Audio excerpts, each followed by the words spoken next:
Hi guys, it's Lifestyle Mama and welcome to 2021. So usually on New Year's Day, my family and friends are here and I'm cooking all the traditional New Year's dishes. We're playing games, having a good time. But this year is a little different because of a little thing called COVID-19, and so can't have that gathering this year, but I am still making all of the foods that I normally have on New Year's Day, including a tradition that I have started, which is making gumbo. So if you are interested in my gumbo New Year's Day recipe, stay tuned.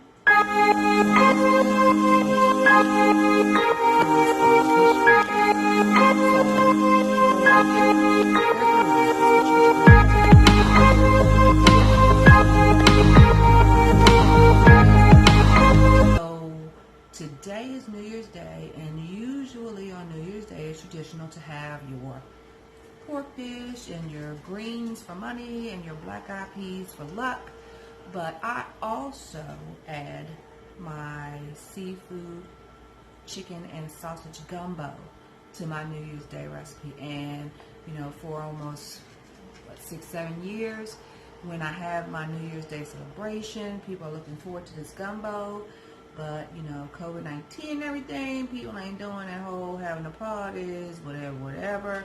But I still wanted to make this gumbo, so I decided to bring this gumbo to you. Now, couple of things. This is not a how to chop, how to blah blah blah recipe, and I will link my base recipe below, and it is really based on Emerald Lagasse's chicken and sausage gumbo. However, if you're somebody who cooks, you know you always are adding little this, little that, blah blah blah. So like I said, that is a base recipe. And so if you are someone who doesn't eat meat, you can make this all seafood. If you are someone who eats meat but you stay away from red meat or with beef, then you can use turkey sausage, you can use turkey, you can use whatever you like. If you're someone who doesn't use meat at all and you want to make it all vegetarian, you can do that too. So really this is a demonstration of what I like to put in my gumbo, but you can always change stuff out. So the ingredients that I'm using today in my gumbo are, so here are the ingredients that I use in my gumbo. So I use some garlic, the Holy Trinity, which are your green peppers, your celery, and your onions, and they're about a cup each diced. Some jalapenos for a little spice. And this one particular ingredient is a little controversial in the gumbo world. So this is okra, and this is actually okra from my garden. So if you follow me, then you know that I had the whole gardening journey this summer, and you are very familiar with Miss Okra. So yes, I am still eating off of that one plant. Now the controversy is, depending on what part of the country you're from, you may use what's called filet powder, which is from the sassafras root, and that's supposed to add flavor and thickness, and quite frankly, I think it tastes like grass. So I do not use that. Gumbo really is, from what I understand, the African word for okra. So to me, this is what you're supposed to use. And the good thing is, what most people don't like about okra is that it's slimy. But in a gumbo, this actually acts as a thickening agent and gives you flavor. So there is no sliminess at all. So try okra. And because this is a chicken, seafood, sausage gumbo, obviously, I have some beef smoked sausage you could use andouille. If you don't like beef, you could use turkey. You could use a kielbasa. But I tend to use beef smoked sausage. You also, oops, I'm trying to run away already. Also, I use chicken thighs, and my chicken thighs I actually season with, and just to let you know, I am not sponsored, but this is stuff that I use. This is an oil from Wegmans. This oil has garlic and other seasonings in it, and I tell you, this right here, if you just use this salt and pepper on any of your meats and vegetables, you don't need nothing else. So it's not an ad, I'm not sponsored, but this oil is a bomb. Alright. I also use this Creole seasoning. You can use any Creole seasoning you like, but I like to season my chicken with the Creole seasoning ahead of time because it gives it more flavor, more layers of flavor. And obviously for seafood, we have some shrimp. I season the shrimp with the same ingredients with the Creole seasoning and the Wegmans oil. And then we also have our crab meat. For gumbo with crab meat, you really don't have to use your jumbo lump or your lump. I tend to use backfin. You could also use what they call special. So with crab, you don't have to really do anything fancy. I do take it out of the container, and this is very important. You need to run your fingers through it just in case there are any shells. The last thing you want is to have your guests picking shells out of their mouth while they're trying to eat their delicious gumbo. I rinse it and then I squeeze it with lemon because I just like lemon and crab. To me, it makes sense. And then we also have our chicken stock and flour. Ignore that. We have our flour, and then we have our canola oil.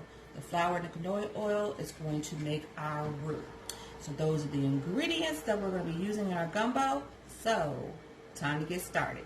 Alright, so the first thing I'm going to do is I'm going to obviously turn on the stove.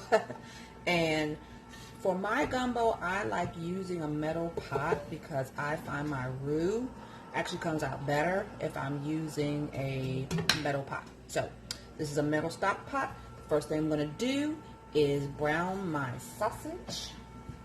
So I'm just going to put a little bit of oil, maybe, I'm going to call that 2 tablespoons for those of you who like measurements. And I'm going to let the pot start to heat up a little bit, and then I'm going to add my sausage.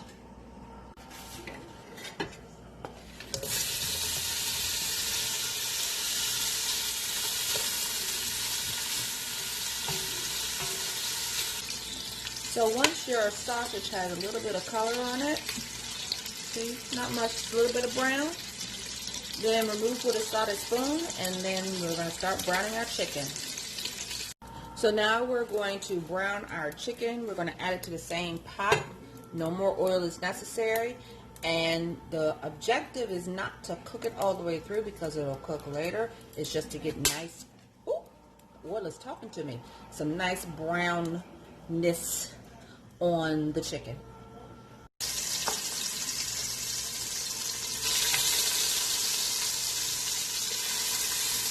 Love that sizzle.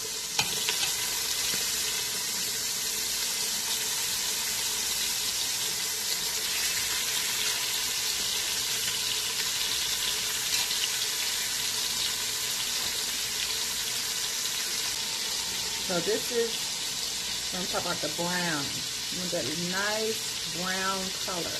Like I said, you're not trying to cook it all the way through. You just want to get some color on it because color is flavor, of course. Once you reach that color, you remove your chicken, and then it's time to start on the roux. Alright, now that your chicken is browned, you have all these lovely bits down here. That is nothing but flavor, and it is time to build your roux.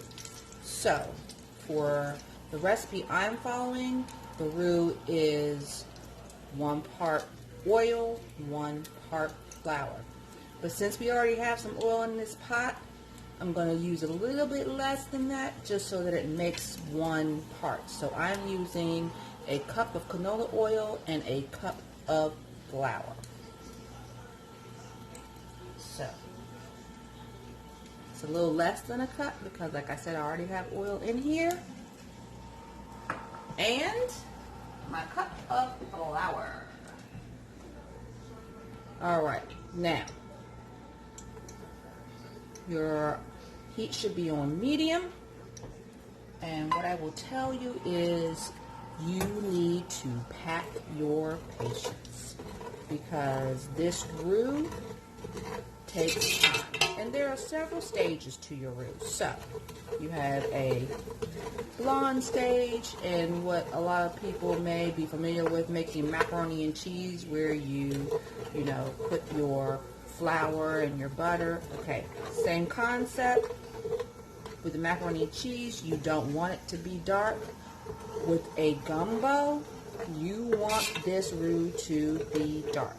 So I always make mine so that it is the color of peanut butter. And that way you know that your roux will have the flavor that you need for this gumbo.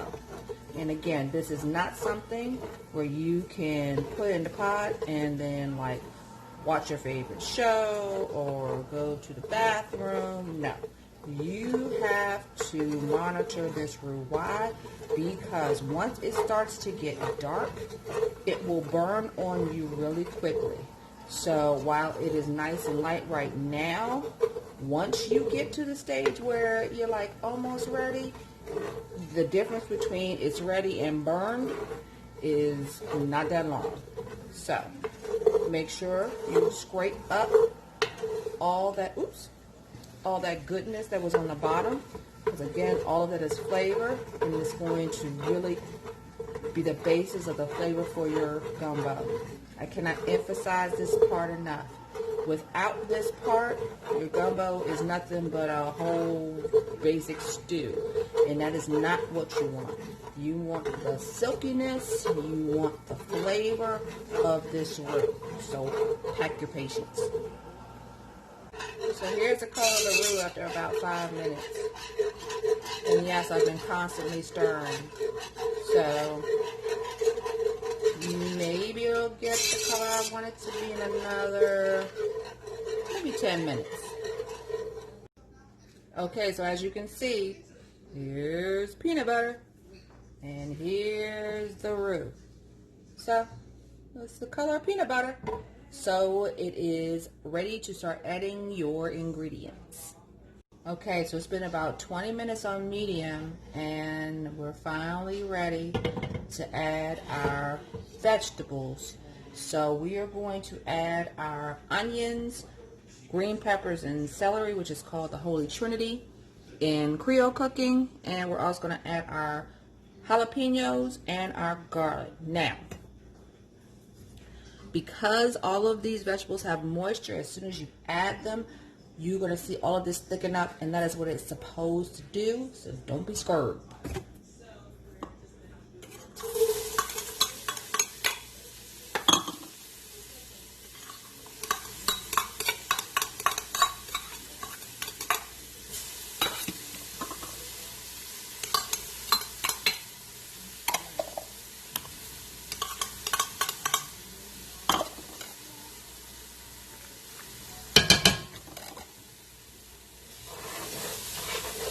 You can see how it automatically starts to thicken.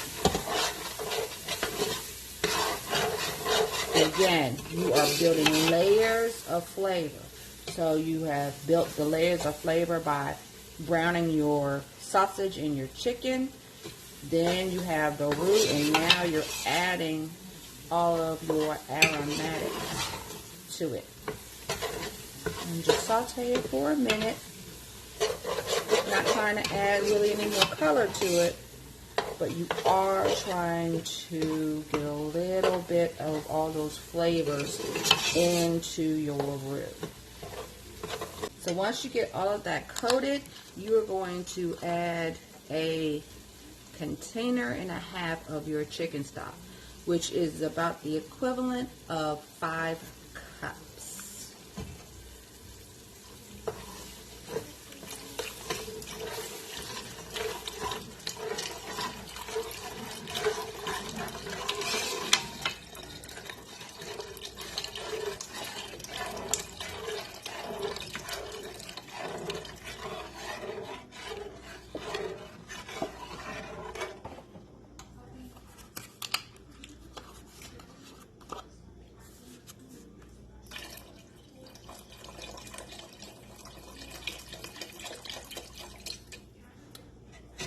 Give it a good stir. Turn your heat up on high and bring to a boil. So as you see, once it comes to a boil, look how thick and silky this is. And now you will add your chicken and your sausage back in. I cut the chicken into dice, as you can see right here. So we'll put this in, and then you can add your okra. Make sure you see all this juice. Add all that juice. Again, that's flavor. So you'll add the chicken and the sausage, and you will add your okra. Garden fresh, of course. And then bring this to a boil. And then you will add your seafood. So once you add your vegetables, especially your okra, you might find that it's getting a little thick. If it's getting a little too thick, when I mean too thick, it's like, ugh, looks like it's disgustingly thick, then you can always add some more chicken broth. Because again, the okra is going to be a natural thickener. But then once you get it to the consistency you want, add your crab meat and your shrimp. And then what you'll do is you'll simmer it for about 15-20 minutes. And you are ready to eat.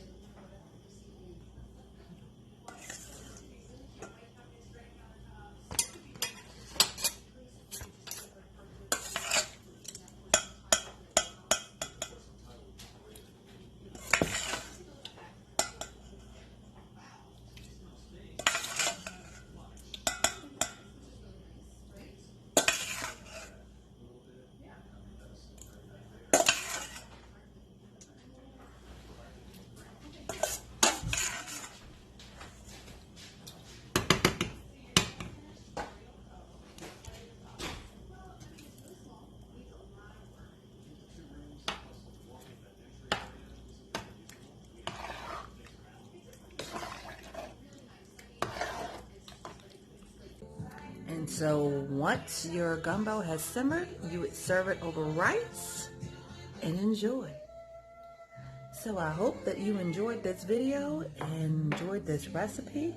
And as I always say, if you like this video, please click the like button and subscribe. Thanks, guys. Happy New Year.